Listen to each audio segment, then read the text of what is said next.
Hello and welcome to The Game, football podcast from The Times. It was another big week of Champions League action with important victories for Manchester City, Arsenal and Tottenham, but there was late disappointment for Newcastle and Chelsea. Liverpool and their sulking star continue to dominate the headlines as the team picked up a big away win against Inter, but the Saudi clubs begin circling for Mo Salah. I'm Tom Clark, and joining me today to discuss all of that, we have the chief correspondent for The Times and Sunday Times, Martin Samuel, the former Chelsea, Celtic and Aston Villa striker, Tony Cascarino, and the former footballer turned journalist, Gregor Robertson, is here straight from the Nativity, burst into the studio just as we hit record, singing his Christmas songs, full of festive spirit. Joyous half an hour, Tom. I was at a place last night, and they and it was like there was a pub crawl, and to raise money for a food bank, and it was the last place they went to. A pub crawl to raise money for a food bank. That's got to be like there's something wrong there. Exactly. So there we go. And so everyone came in, and they got the kids and stuff like that, and the kids went around and. You know, I put a score in, my mate and, everyone was putting money in or whatever. And it was like, it was a pub crawl and a carol service. Sorry, I forgot to mention the key part. Yeah. And the carol sort of thing. No carols. No carols? No carols. No songs. Oh, no carols. And I'm thinking... Oh, we've just been mugged off. We've just been absolutely mugged off. There was some specious nonsense about the kids wanted to sing, but it was too noisy in the pub. And I'm thinking, yeah, of course it was too noisy in the pub. But 30 people came in from a pub crawl. That's why it was too noisy in the frigging pub. Couldn't handle the pressure. Yeah, exactly, but no, A carol service with no carols. If you put your They should have got a girls' reception class because they were brilliant. Yeah, you put your money in and you just, We've got full proud dad moment here. Lovely. Go on, Tim. I was going to say, we're old. The jukebox was the thing, wasn't it? Oh, my God, we're off now. Put a jukebox on, that was great. Put the jukebox. No, but You're you not know that what? old, Tom. Jesus. I just say, we live in an upside-down world. So many things, aren't there? I knew like we were going to go off on one. But Cassasaurus. Yeah, go on. Right. No, but we do. We live in an upside-down world. How can you have a carol service or a carol night on a pub crawl and there's no one sings a song? It's like trick-or-treating. Well, we're not asking for anything. We're just going to... To be fair, that happens now too. Listen, it does as well. It's a bit like spending £125 million on a striker and being completely useless in scoring. Come on! Stop trying to get it back to football. We want to talk about the things that matter. Carol services, non-existent carol services, pub crawls. These are the things. Listen, if we can organise maybe a game podcast pub crawl and get some carols going for next Christmas. Yeah. I'm doing the Times charity thing this afternoon. Oh, is this the phone-in? Yeah, the phone-in. Yeah. Maybe you can going to sing down the phone. Grumbling a bit the state of the world. Absolutely. Times charity, no one gives any money. Well, honestly...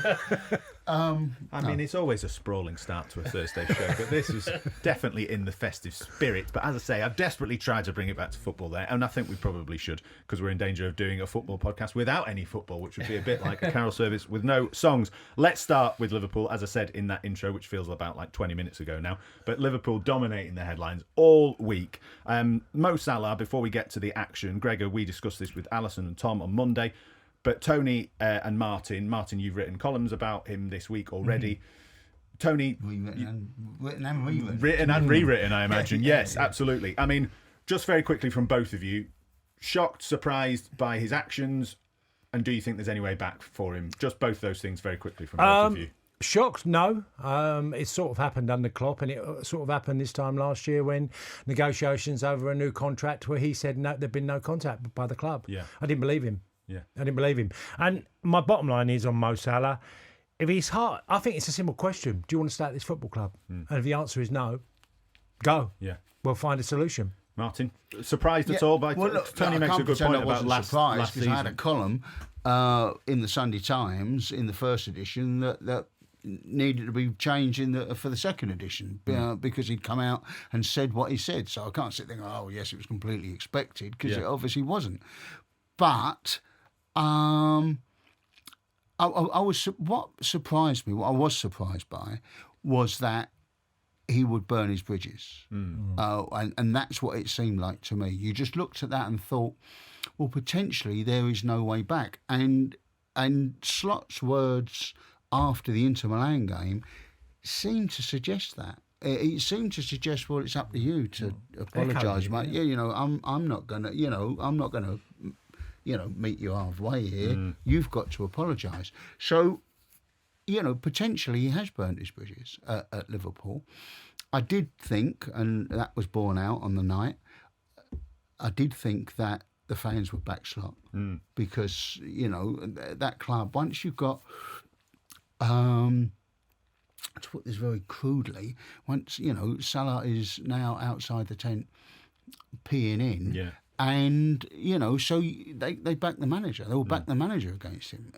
Do you think that's more striking when it's a tough time? You talk about that Very kind of much camp. so. You get that mob mentality of like, no, if you're not with us, you're against us. Type I thing. think this could actually be quite useful for Slot because at a time when the fans were beginning to turn a little bit, at a time when it was being questioned how long they could sustain this run and everything. Suddenly, there is a way that they're all on the same side again. Yeah. And it isn't hard to get them back on the same side with Arne Slot because he won the title in his first year, so that he's got a lot of credit in the bank. So it might. Well, if you were losing the player that he was last year with Salah, that's totally different. But it's not like you've even lost someone who was winning matches for you all the time because that happened at the start of the season. It certainly hasn't happened since those first 5 games. So, I think he could turn this to his advantage. Yeah. Just a quick one on that. It's been left out, obviously a few occasions, but they've won at West Ham. Wasn't used, not been used or even taken to interim. They've won there. So as Martin said, it's helping Slot in a small way. A star, and you're going, God, and you're getting beaten, and there's another issue there.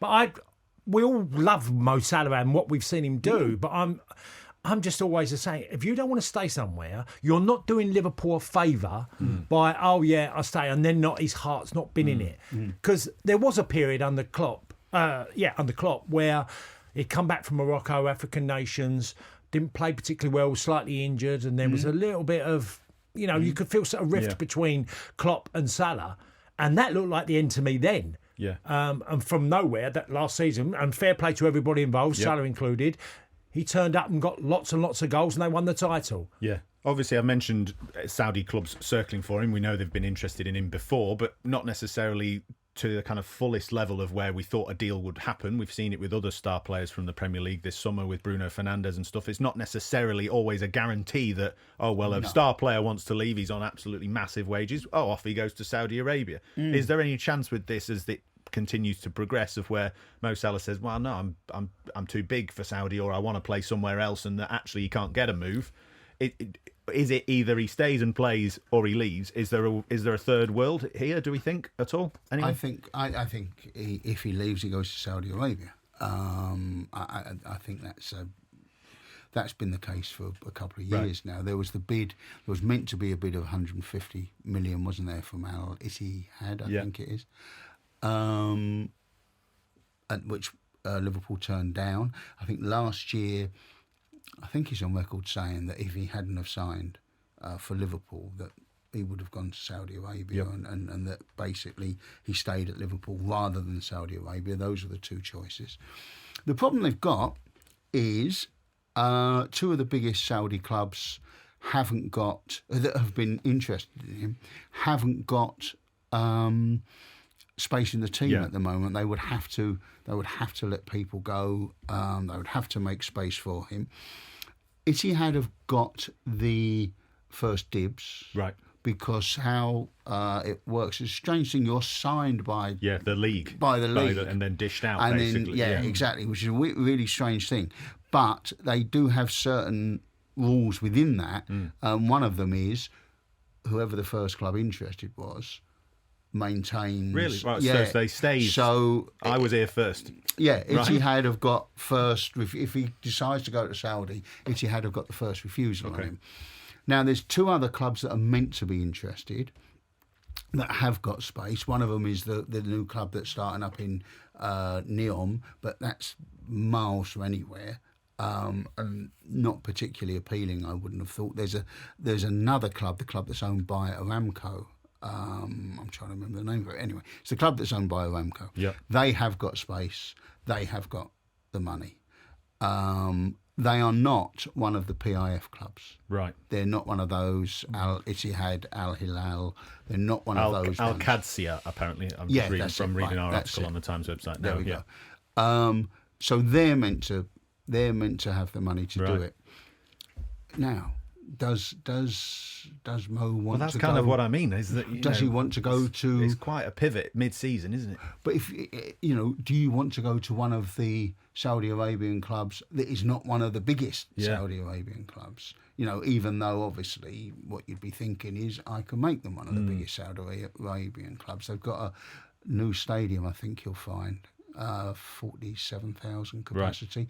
but they won't be filling it at the moment. They haven't got the fan base there, so it's not perfect. It is a bizarre story. It's isn't not it? When perfect. you map it all, the movie's perfect. The Yeah. idea of this is the primary Islamic footballer in the country going to the Saudi Arabian pro, all of that sort of thing. He's a massive name in that region. He's a hugely important figure. So that part of it is all perfect. But that part of it is all perfect and falling into place in the summer. It's not necessarily falling into place in January. It needs a little bit of work in January. Yeah. Gregor, some reflections from you on some of the points the guys have made and a couple of days of the Salah story developing since Monday? Yeah, I mean, Slot's interview was the most interesting thing in the last few days, actually. And actually, Clarence Seedorf providing the journalistic rigour, really. Asking the difficult questions. Well. You could tell that they were difficult as well. And yeah, it doesn't look like he intends to speak to him. He intends to try and bring him back into the fold. He's essentially saying, he didn't say it explicitly, but you knew what he was saying, that it's on him. Yeah. It's on him to come and see him and talk about what he's done, the kind of the hand grenade that he's thrown into the changing rooms, explain why he did it, and if not apologise, come pretty close, I think. So I think we can all agree that's not going to happen. It'd be amazing now for that to happen. So I think there's a good chance it runs throughout the AFCON, and then there might be discussions between his agent and the club. They'll obviously find out what the options are, and then coming back to it, is there any world where he doesn't go to Saudi and he's maybe in limbo? I just can't see that. Liverpool would have to swallow, just take their medicine, and even if they're paying, they're only taking a fraction of his wages from another club in Europe or whatever For a loan move. for a loan till the end of the season, when they can reevaluate, they would do it, because you cannot have Mo Salah taking pictures in the gym while they're in Italy. And that's a modern thing, isn't it? This he's lonely, sad me on my own in the gym. Also working hard. I'm working hard, but I'd love to have a gym to myself. Wouldn't it be great? But you want to go. But this you brought on yourself, mate. Yeah. You weren't on your own in the gym, were you? Until you came out and slaughtered the manager. No one tells modern footballers that, and do there's they? a number of other issues at Liverpool. Well, so yes. Liverpool have to move on. Absolutely. Because there's not one problem and that's the big and end all. Well, speaking of moving on, let's move on to talk about some of those other issues and talk about that game against Inter Milan. Tony, I was watching this game and thought, you're looking for the kind of narrative. Oh, they look so much better without him. This is, playing a different setup. I'm not necessarily sure that was true. We started with a bit of quickfire. Can we all just have a little bit of a moment for Florian Wirtz's atrocious dive? Oh, mate, it was a terrible dive. I'm sorry, I'm not having it. I'm not having it. It's mad. I didn't know whether any of you and Greg. I cannot see how a referee can go over and go, and look at that and think, well, that's a natural reaction. Yeah. That's a natural fall. I mean, throwing the, everything we talked about it. Christmas plays. It was like Panto, wasn't it? It was absolutely ridiculous. Gregor, I was picturing this, this moment on the show as we were coming in and thinking, yeah, but you can't do that, Tom. You can't do that anymore. It wasn't that bad, was it? Or are you in the camp of you can't grab someone's shirt in the box? You can, but it still was ridiculous. Oh, thank God for that. I mean, thank God. I didn't think both things can be true. I didn't think Voltmada was much better, actually. I mean, there's We'll get onto that. Yeah, we'll come to that. That was a stinker. But Tony, just generally on Liverpool's performance overall, before we get into one man in particular, what did you think? Good in parts. I thought it was quite striking that when they had the goal disallowed, they seemed to dip again. That confidence is so fragile. It's still there, isn't it? Did you see some positive signs from them? I mean, I mean, you have Alison on a lot, don't you? And she misses the Klopp fast football, and there's definitely slowed down a bit at Liverpool, that's for sure. It was a much more safer game. The only positive I could really say is that Liverpool looked way better defensively. You know, they didn't play particularly well. Yeah. They caused problems, obviously, at Ekitike and Isak. Ekitike was far better, by the way. But they look. I just was, as a fan as well, I'm looking and thinking, please, can you keep a clean sheet? Yeah. You know, just one, because their goal against Column this year has been disastrous. Yeah. So from that point of view, away win, regardless of what, you know, dodgy penalty, but I think they were a bit unlucky as well with the handball, with the header. I think some worlds that could have been a goal. You knew it was. You knew. I didn't know. I was watching it on the box, and I think it was Mark Clattenburg, and he's talking, and you're thinking, mate, this is going to be disallowed. Yeah, he's going, I wouldn't disallow it. As a UEFA referee, don't know that this is going to be disallowed. Well, he was using the Premier League come UEFA, wasn't he? But the UEFA rules are so much. I'm not saying they're good, but they're so much stricter than the Premier League rules. And so the minute you saw it sort of hit the guy's arm, you're thinking, no, this is going to get disallowed. I mean, I've seen far worse than that. Very true. Well, one player I wanted to ask out in particular, and Tony's already touched on it there, is Alexander Isak. 11th of December now. We talk so much about pre-season and a lack of it, and his dramatic summer. He looks an absolute shadow of the player that we played for Newcastle, doesn't he, in this game? He's Ekitike making runs, offering for the ball, good touches, quick feet, and Isak was just kind of like wandering about next to him. He looks lost, doesn't he? He's on the fringe of the game. And just to give you some numbers, Tom, because I checked it out earlier today on this, because it's 14 games he's played, right? He's been subbed 10 times, and he's come on 4 times. So he's not done 90 minutes. He's not done 90 minutes for Liverpool once this season so far. He's done it for Sweden. He's had a few games. But his goal record for Sweden is only 1 in the last 6. Right. So he's been out of sorts for a long time, Isak. Now, I touched on, we talked earlier in the season about Isak and missing pre-season. Yeah. And I said to you, it's money in the bank time. Which always, the old idea was, if I go back to my own career, my worst season I ever had was when I left Villa. I had a disrupted summer because I could have gone Southampton, ended up going Celtic. Yeah. And I turned up and I was nowhere near fit. Nowhere near compared to previous seasons. And I struggled like hell. It took me, but we're now into December. That's my point, is that I wanted to ask both you and Gregor, like, how long do we give him in this pre-season thing? How long do we give him with the summer drama before you start going? You should be up to speed by now. In a sort of pretty dysfunctional team too. That would be a big help to him. Given it was a disrupted summer for him, but it's been a really disrupted summer and season for the entire club. And he's not. Fair point. You think about the way he played for Newcastle. He was always like, if you picture him, you're always picturing him running into space and behind the opposition's back four. He's not getting those opportunities very often. You also or you picture him getting on the end of a cross by Murphy or by Barnes or by Gordon. A searing kind of dynamic forward. As in, he's the figurehead. He's the of a focal kind of, point. Sometimes he would create goals for himself too, but he'd still have a bit more space around him. And that's the sharpness that he looks like he's lacking. But you could do with. He's not getting it. He's not going to get it when you're playing for Liverpool. He's playing against low blocks a lot of the time, so it's a different challenge for him. Yeah. And I think I'm still very confident he'll come good because he's a great player. But he is playing in a different team now, and he's facing a very different challenge in terms of the way teams set up against him. Okay, Gregor. So when do you think we will see a change in performances from Isak? I mean, I know it's a $64,000 question, but. Are we looking it's a $125 million question. It's not very much now, is it? No. But it's a question. Some better questions. Yeah. Look, the manager's obviously, if he keeps subbing him and using him, and I feel for him because he has lost a bit of belief. And Gregor's spot on with different scenarios, going to a different club. The wingers that he played with were way more hard-working. And the hard-working wingers that were at Liverpool before, like Diaz, and Jota, who could do the work rate of other players, they're gone. Yeah. He doesn't have a winger on the pitch really in this game. There wasn't. There wasn't. It was the 2 fullbacks, wasn't it? Because of the way they played. Yeah. But he just looks so out of sorts. But on the out of sorts thing, there was a moment we were discussing this before we hit record on this tone of when Ekitike was out wide, I think, and he was kind of jinking, trying to find some space, put a cross into the box, and Isak's just kind of ambling around and things. You two say on this show all the time, like, when the going's tough, you just show effort, running, desire, all those kind of cliches that we talk about. But that's what the fans want to see. surely you can still deliver that even if you're not banging in the goals and a figurehead for an attack. Surely that's got to be the most worrying thing, hasn't it, for Liverpool? Yeah, but I can tell you that one of the biggest lack of confidence I had, and I've talked to other forwards about this, is when you start thinking instead of naturally doing, you're on your heels slightly. Right. Where, I mean, when I watched Clive Allen at his very best, who was an incredible goal scorer, Clive, I used to think, he seems to anticipate things because he wasn't quick. He was nowhere near as quick as Isak, right. But he anticipated everything. He always would be thinking quite quickly. I look at Isak now and I feel like it's a delayed sort of reaction to something. Yeah. So he's thinking, I better make that run rather than just making the run. He looks uncertain. He doesn't quite... I think he's quite lucky in some ways, Isak, because people are talking about the fee and they're saying, this is weighing heavy on his shoulders or whatever. If you take the fee away, he's nowhere near this team.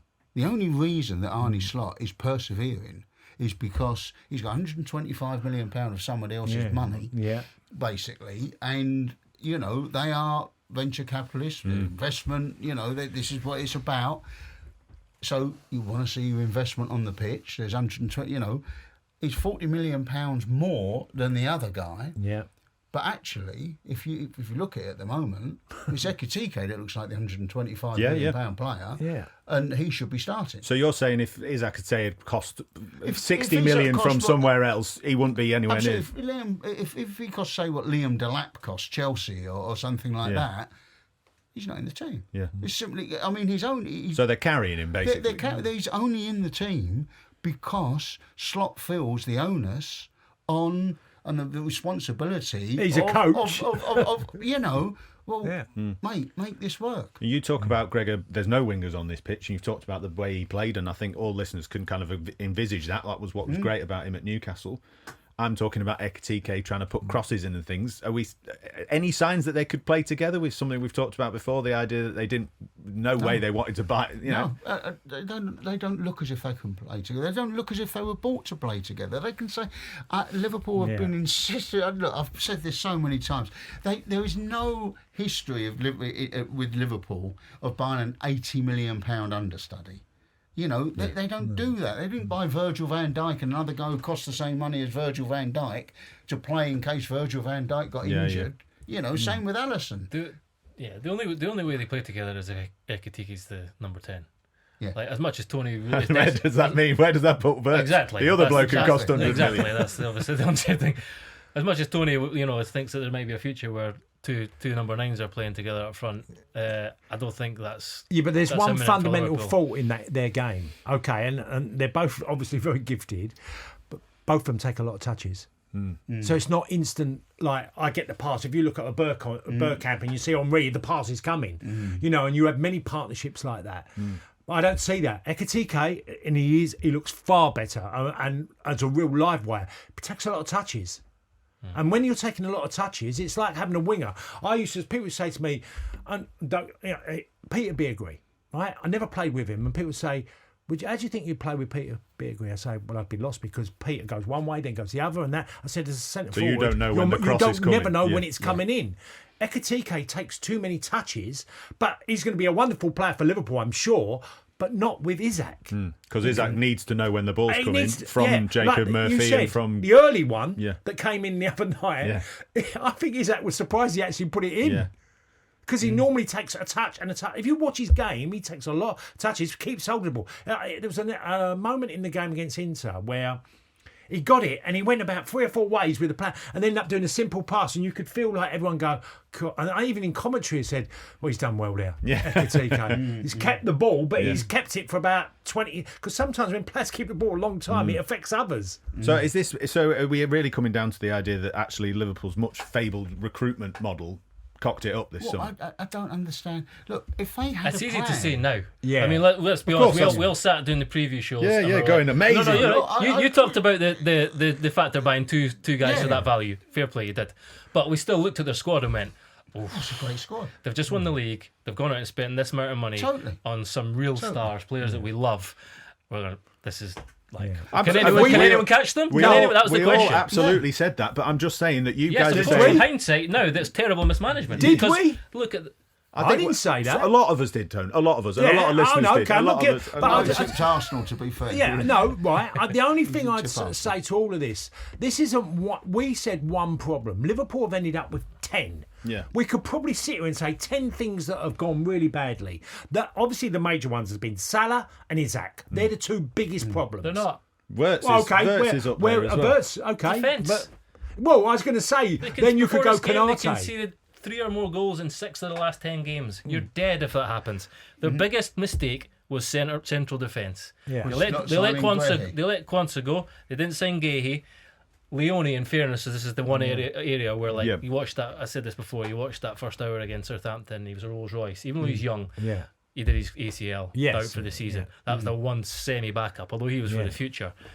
And like, that was a massive, massive oversight. So the biggest issue, and then that's like before you talk about the fullbacks, and you're still talking about defence, but they're like feel like a different issue. But their defence is the biggest issue. Yeah. You can't keep going 2 behind and then throwing Van Dijk up front. It's nonsense. Okay, but would you actually say that is bigger than Salah and Isak? Yes. Okay, I wouldn't, but I think it's really close. Martin casting vote on the biggest issue at Liverpool. I'm not going to be the deciding vote on this. I think they're both very big problems. I think with Isak and Ekitike, what I don't get is if they had the plan for them. Where is it? Yeah. You know, if there was, we always meant to sign these two, okay, well then show us what they were meant to be doing, because they're not doing it at the moment. But I'm totally with Gregor on, and Guehi was a huge mistake. Yeah. Was a huge mistake, and not to, because it wasn't like they were pushing.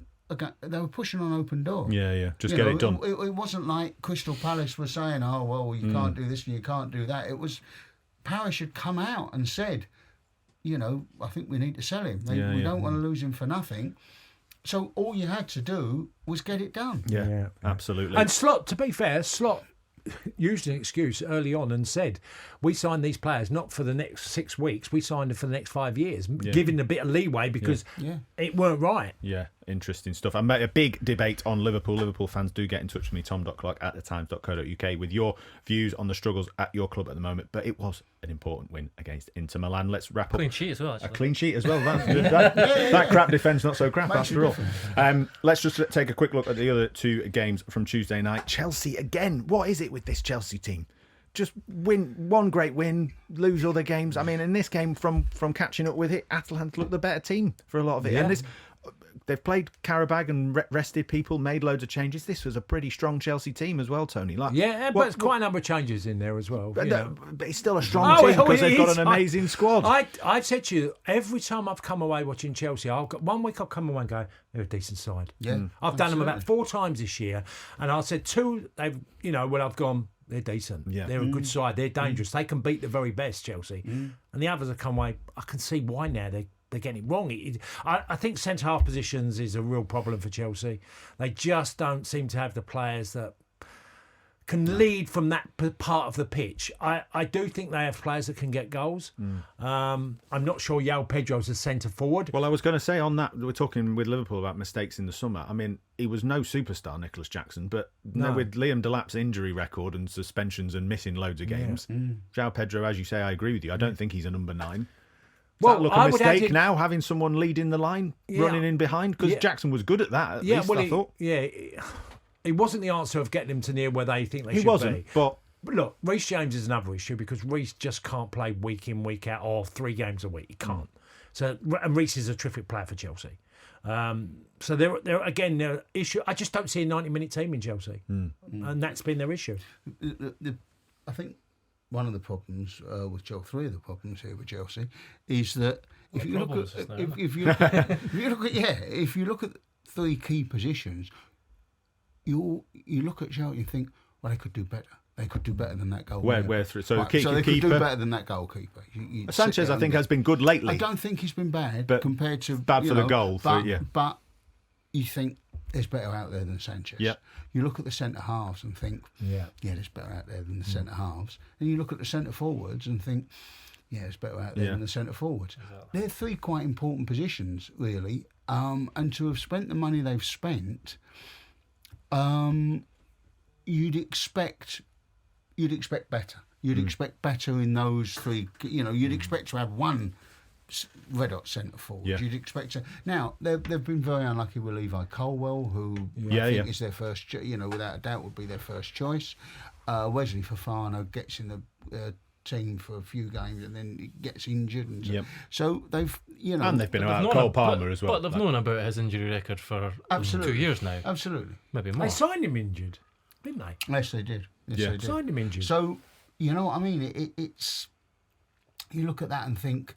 The rock of the team. I keep coming. I've said this before, but the rock of the defence is a guy that they wanted to sell, Chalobah. And they want to sell him for financial reasons because he's from the academy, and he's been their best defender. Barry Shealy is not good enough. No, he's not good enough. No, like Tosin. It was also Tosin. Okay. Like Maresca likes him and he's good, and he was a free transfer, and he was like he's a rarity because I think he turned 28 recently, and that's like the oldest player on the team. For them, But he's not the guy you're building the defence around. So okay, they've had a bit of misfortune, but I totally agree with Martin. They've left huge holes in their team.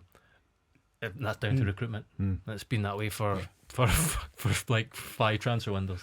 All that money spent in the summer, and it turns out the recruitment was crap, according to this show. And I know Maresca, gets a lot of criticism. Keeps changing the team. But I can understand why he's changing. Of all the manager, I can understand why he is changing the team, because they had a month off.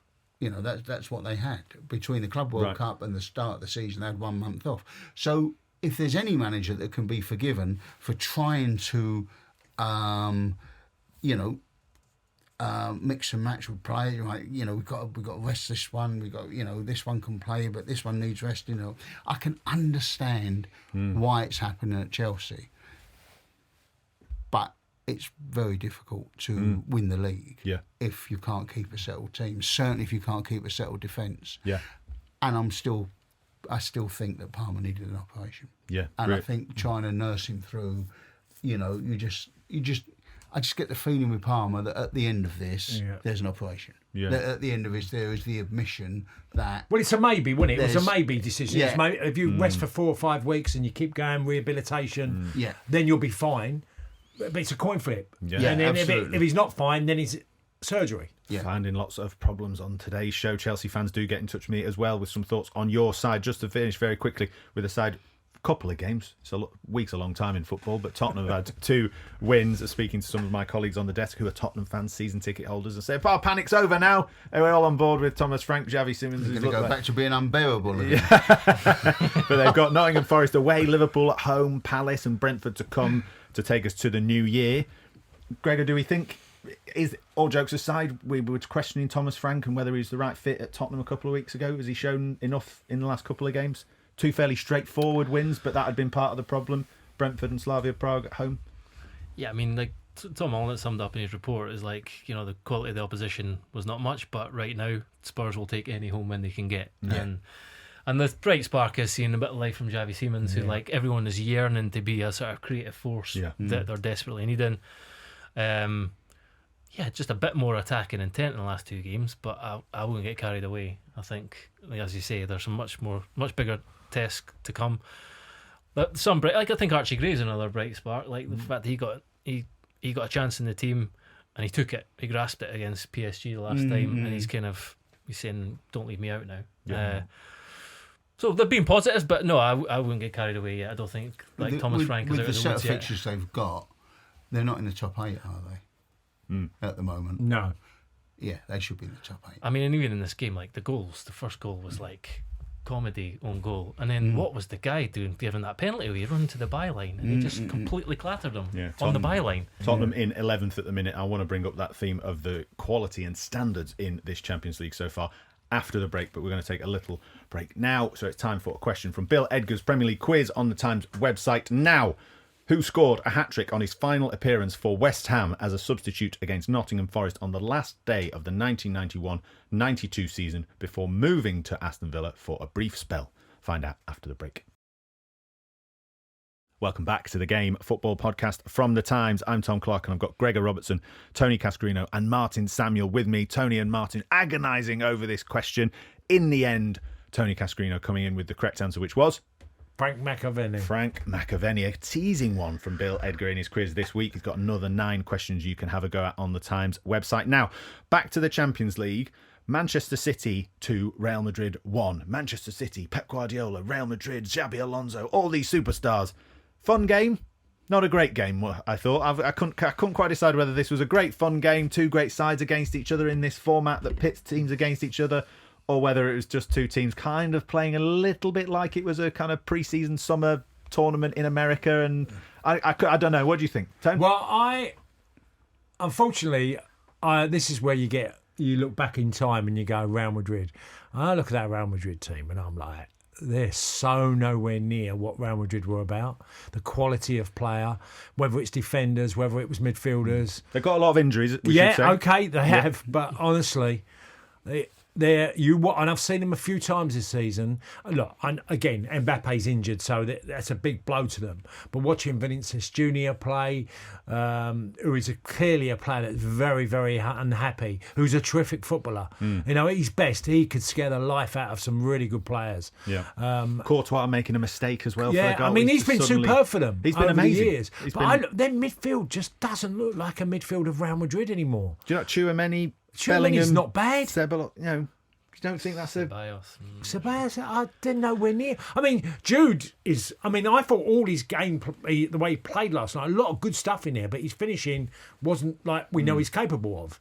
But Jude looks like he's finding it hard in that particular midfield. So, because I was going to ask a question, and obviously, Martin, you'd covered Real Madrid and Carlo Ancelotti and his success there over many years. I was going to ask a question around aura with Real Madrid, because that is so often what it's been about in the last decades in the Champions League. It's that, you never won against Madrid. City had it, in fact, didn't they, themselves a couple of years ago, where they'd beaten them, and then all of a sudden, bang, they scored 2 goals, and that is Madrid. That's what they do. It's Real Madrid being Real Madrid. They don't look like they've got that now. But Tony seems to think it's quality. What do you guys think, Martin?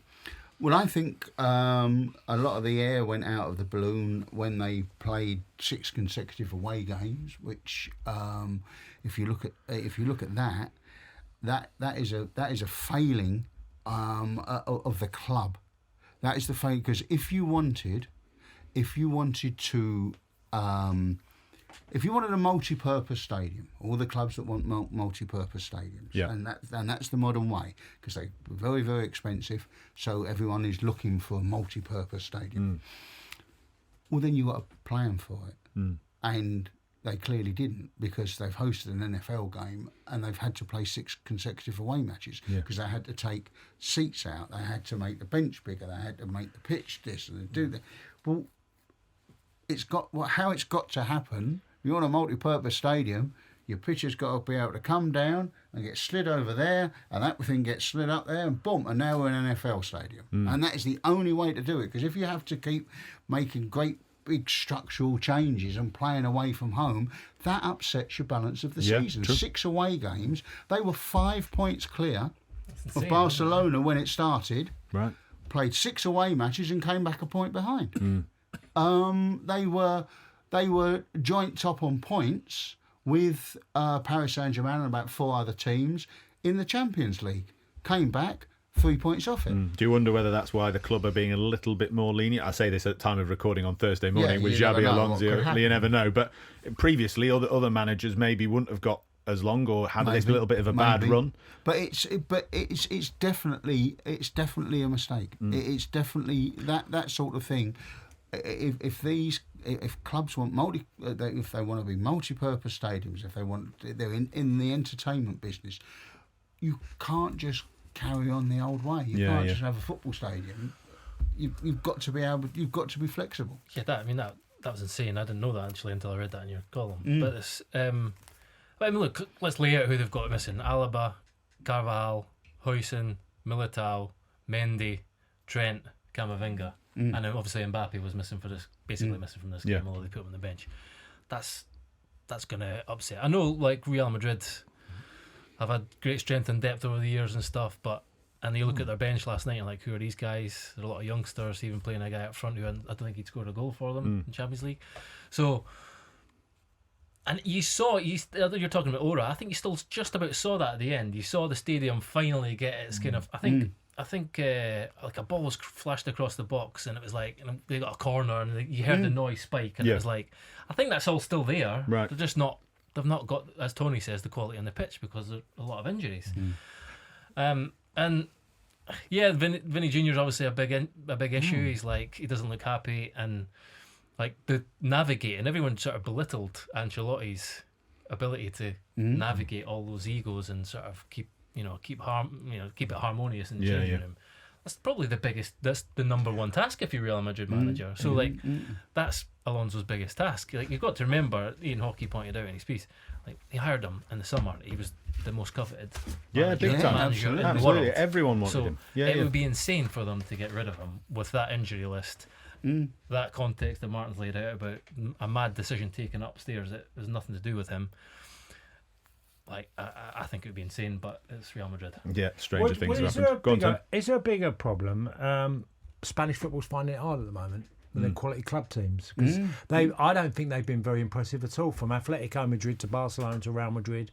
I don't think they've been particularly good. Yeah. And Spanish football, you could say as a national team, they still look a really good side. But if I look at the club teams, I don't think any of them, I don't think Barcelona are... I mean, look, again, going back, you always get a bit nostalgic and how great... But they've had great teams decade in, decade out. A lot of these teams. I don't think Atletico is good. I don't think Real is good. And I don't think Barcelona. But is that not just Spanish football? Is that across the piece as well? Because bringing back Tottenham in, speaking to, as I mentioned earlier, the fan who was there, and he was saying, like, I don't want to sound like one of those kind of English football fans who says our league's the best, but watching Slavia Prague and the previous game, I forget who it was against, but they'd be bottom five in the Premier League quite comfortably and things like that. You know, is it the case that this competition, is it the format? Are we not seeing the proper games yet, or are English teams just dominant? You know, what is it we're talking about here? You're not seeing the proper games. That much is true. We're all sitting there waiting for the knockout stage to come, and then Real Madrid versus Manchester City would be a completely different game. Yeah, completely different game. But I do think there's weak teams in this, and it. There always has been. I know there are a few more weaker teams, and there are a few like plucky stories. But I think we are getting stronger. I think we are getting stronger as a collective. I really do. We get slagged off every time. I was just about to say Villarreal in bottom 8. Yeah. No, they're second from bottom. No, we get slagged off every time we say this. Yeah, we do. Like, everyone's like, oh, it's Premier League English arrogance, you know, blah blah blah. And you're like, not. No. I mean, I've said this. I said this a few weeks ago. Even just from a physical standpoint, I think if you look at, as I said, I've been at games in the Champions League, Europa League, and Conference League this season, and the opposition have been wiped off the pitch because of the Premier League team's physicality. It's like a completely different intensity and like power to the league, and like that's not quite as like as explicit in a game like this with a lot of technical footballers. And there was actually, you'd question Real Madrid's like energy in the second half. Like, there were periods where Man City were just standing on the ball and like knocking it. Phil Foden was knocking it into getting a lot of 1-2s and just not really having to do much. So there's a lot and of things that happen in our league at such pace as well, and so the technical level is so much better than it used to be because it's such a fast league now. You see some of those games, so particularly those Sunday afternoon ones where there's two, and you look at the pace of the game, just thinking, gee whiz, there is not another league like this. Yeah. Well, speaking of dominance from English sides in the Champions League, Arsenal, another win for them. Some brilliant goals from Noni Madueke, particularly that driving run. Speaking of physicality, just barged his defender off the ball, shrugged him off, few touches out of his feet and bang in the top corner. 18 points, goal difference of 16, 17 scored, just one conceded. I was starting to ponder, thinking about this and thinking about that dominance. Is this Arsenal team better set up to win the Champions League than they are the Premier League? Anyone think? I'm starting to wonder. Get the defenders back. One off. No one's willing to go down the road. For both in a minute. Exactly. They're top of both. So I mean, why not aim high? No, I don't think necessarily. Look. Last year, they beat PSG in this stage and then got knocked out by them in the semi-final. There's a... Calm down, Tom, is what you're saying. The old sort of cliche about, there's a lot of football to come. There's an enormous amount of football to come in the Champions League because suddenly it goes from this unwieldy 36 or whatever it is, 36, 38, I've lost count, team league to a knockout.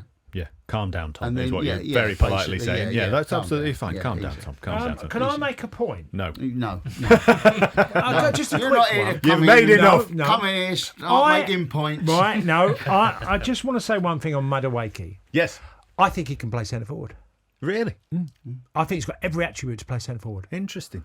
He's really he wants to get in, and he sees he hits things early. You know, one of the biggest assets I learnt along the way watching other strikers, if you get half a yard and he wants to hit it, he does that all the time. I would, we always say, can players play other positions? I look at Madueke and think he could easily play centre forward. You think his finishing's good enough? I don't know I've aerially obviously- with the threat of aerial balls coming in. I don't know how good, because I don't see that much of him on the end of crosses. But I do know when he gets his in front of goal and he gets really direct, he's bloody selfish as well. Do you think that helps him go to the World Cup then as well with England? I just think you could play him now. Yeah. I just think he's 23 years old, and he reminds me of when I first saw Didier Drogba, and that's a really unfair comparison because he obviously turned out to be one of the best. Yeah. But I saw that type of striker in Didier when I first saw him in France. And there's something about me that just keeps going, do you know what? I hope someone gives him a go there.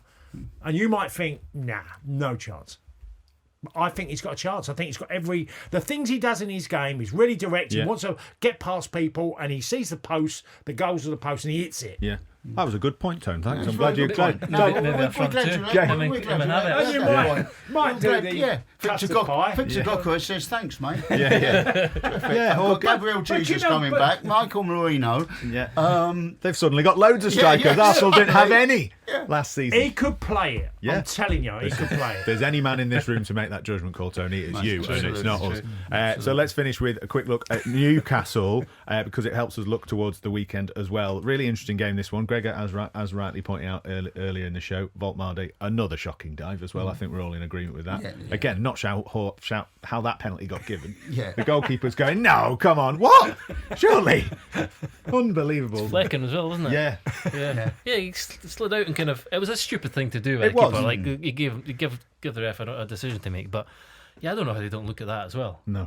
Was there actually any But contact? the funny thing is with that phrase, I always given the referee a decision to make, is that you can. They're How often you supposed to can make guarantee decisions. that it's always the wrong decision. You know, always giving the referee a decision to make, and he's gone. Yeah, the wrong it's also way like he's again. giving the referee a You know. decision to make. That's their job. Sorry Yeah, to go like yeah, Roy yeah, Keane, that's but that is literally what they're literally paid to do.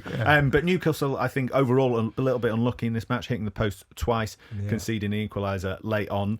Again, I come back to this point about Newcastle's season. They've got the derby against Sunderland at the weekend. They feel like they're in between two things, a little bit like Chelsea, and can't get the consistency. Do they want Champions League qualification, last rounds? You know, they're They've still got a little bit unlucky here, haven't they? Yeah. Because whoever plays Sunderland the week after this plays half a team. Because they lose 7. Yes, AFCON, they're one of the most. They lose, I think, 7 for AFCON. Yeah. And also, Sunderland have had the whole week to be free to prepare for the derby, absolutely. which I always think it's a bit tougher. But you've They'll got be Su- fresh, they'll be all playing, and You've I got mean, Sunderland in 9th, anyway. and you've got Newcastle in 12th. I mean, I know I keep bringing this up, and you all keep going, nah, Newcastle are good, Eddie Howe, good team, you know, they lost Isak, blah, blah, blah, but they're in 12th. They don't keep getting these results, in the Champions League that would maybe make you go, okay, well, that's all right then. I'm not saying they're having a bad season, but this is a big game for Newcastle and If Eddie Howe, isn't Newcastle it? ended the season 12th, that would be a very bad season for Newcastle. I don't think. You're going to tell me to calm down again? No, Also, they've got PSV. I think have been pretty not bad, and PSG in the last 2 games. Yeah, that's this what was I mean. This was a costly slip up actually. Yeah, it was. Martin Yeah, Hardy yeah, made that point in his report. It's like set pieces are being an issue for them, and late goals are being an issue for them, and Change the goalkeeper, and no, I don't necessarily think Pope could Ramsdale's play out any- front, I'm Yeah. telling you.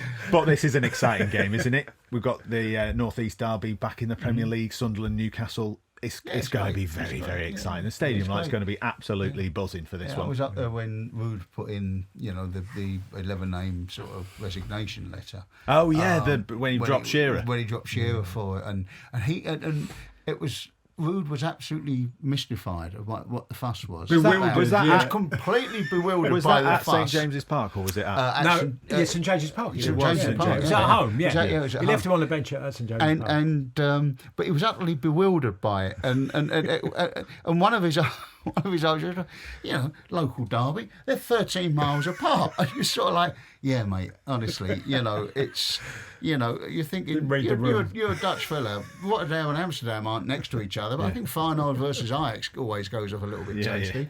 Yeah.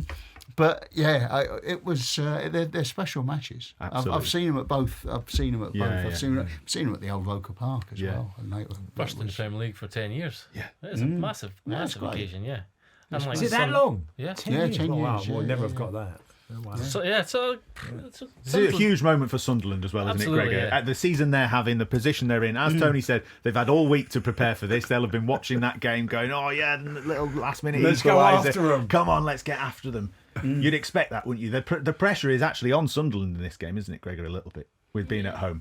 Yeah, or you don't think I so? don't know. I think it'll be like a Calm down, Tom. carnival occasion for them. They'll just be delighted to be above them in the table and be, just looking down on them for once after so long in the doldrums. So, yeah, it's a massive, massive occasion. And, Sunderland have been great. Yeah. They've got a lot of things that you think that could upset Newcastle. Newcastle, you think about how much they're in your face and how dogged they are and how, industrious they are. Sunderland will match them for all of those things, and they've got a threat up front. So we don't get a Granit Xhaka early red card or something like that. That would absolutely kill it, wouldn't it? You could see it coming. But the transformation is also in such a short space of time. You remember they met in the cup not so long ago. Oh God, yeah, and they looked miles off. Absolutely blown off the pitch. Yeah. So it's been a remarkable turnaround for them. Yeah, really exciting. We'll be discussing that on the next show, but we'll leave it there for now. Martin Samuel, Tony Cascarino and Gregor Robertson, thank you very much for joining me. Thank you too for listening. We'll be back on Monday. We'll see you then.